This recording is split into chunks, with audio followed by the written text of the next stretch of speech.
Justin Tomlinson.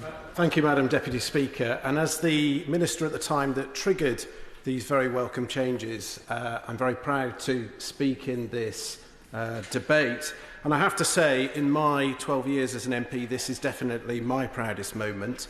And it showed to me the very best of politics and some of the more frustrating parts of politics. I'm certainly free to share some of those behind-the-scenes things. But first of all, I want to pay tribute to the people who actually made this happen, how we got here today.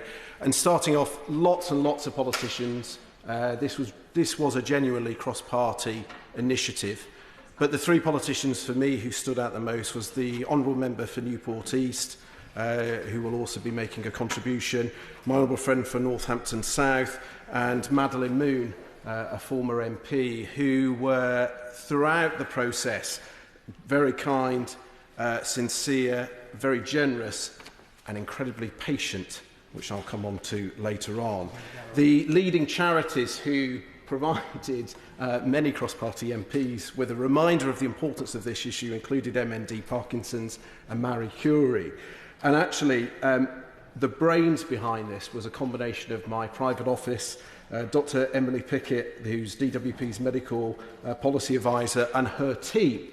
And we configured a round table of the greatest, including those charities I've mentioned, plus Macmillan, MSA Trust, Sue Ryder, the National Bereavement Alliance, Hospice UK, the BMA, the National Nurse Consultant Group, Association of Palliative Care Social Workers, British Lung Foundation, Queen's Nursing Institute, Association for Palliative Medicine, and the Royal College of Physicians.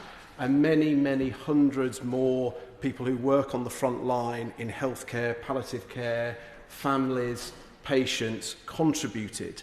And ultimately, this showed how Parliament can work at its best, because we have ended up in a position where there is united support across the board, and we are all very, very pleased, because this will make a genuine difference to people.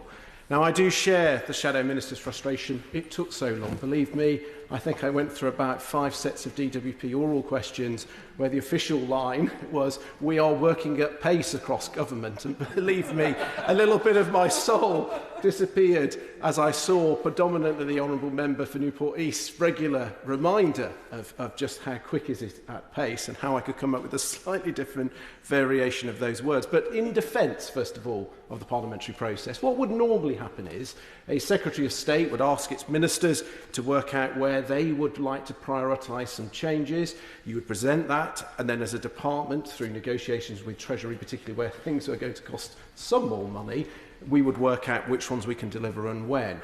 And if we have an idea that we want to do something, generally we try to work out a way that we will get from A to B.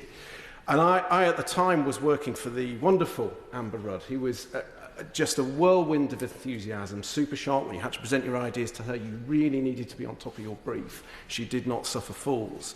And this was one of the ideas that I pitched to her. And then I sort of mentally thought, right, over the next 3 months, we'll start working up some options, work out some costs. So to my horror, the following morning, I think it was on Sky News, she announced this was then a priority. So very quickly, Emily Pickett and her team and I had to be locked away to try and come up with how we would get from A to B. And actually, initially, the general consensus of stakeholders is now what we are seeing proposed in Scotland. And it would have been very tempting to follow that route, and certainly the intentions of the Scottish Government were good. But as they then soon discovered, it is not that simple, because we are all terminally ill. And therefore, you can't possibly give everybody the fast-track access to this benefit, because the system would be overwhelmed. It has to be prioritised to those who are within a certain period of time. So what the Scottish Government have now discovered is they've now got to create a whole raft of exemptions to the principle of just being terminally ill, that they've now created an even more complex process than the original 6-month rule, which was deemed to be flawed because it was too complex. And fundamentally, how we arrived at the solution was because GPs were the best at summing this up. There is no worse role for a GP than have to sit somebody down, one of their patients that they've been supporting, to say, we have reached the end of the road and we are now switching our focus to palliative care.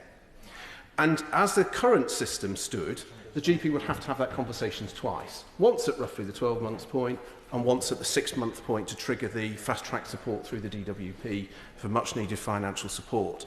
So the very simple solution was to merge the two conversations together so it's consistent, and that had the double benefit of reducing the need for the GP to have that dreadful conversation twice, but also crucially to raise awareness. Because after that first conversation, understandably, they and their families have got 1,000,001 other priorities to navigate in their precious final moments.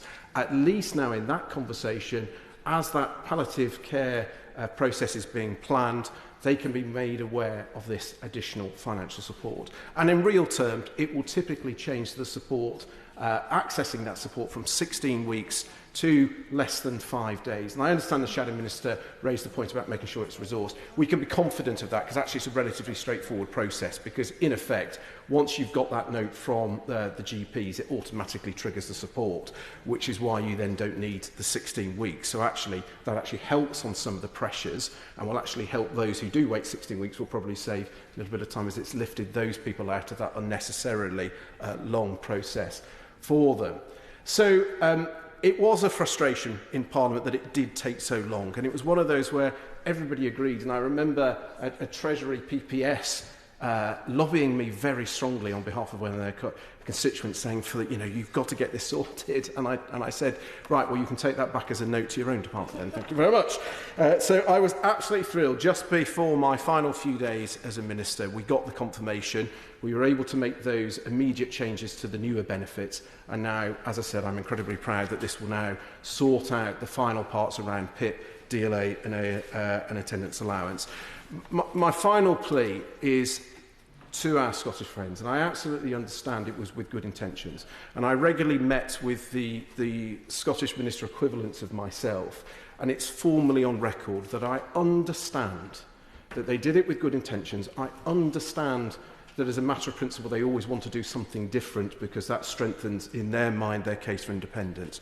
But what you have done, or what they have done, is created a system that is now more complex, that they, because of the adult disability payments still remain under the UK government's control, you now have that nightmare scenario of having to still have those two things. And all of those stakeholders, particularly the likes of Marie Curie, they would love to see the Scottish Government, on this case, actually adopt our approach so there is a consistent approach. At a time of terminal illness is not a time of political divide and debate. So that is my plea so everybody can benefit. So in conclusion, thank you to everybody who made this possible. All of us who have made a contribution will have made a genuine difference to people in their hour of need, and we can be collectively very proud. SNP spokesperson Drew Hendry.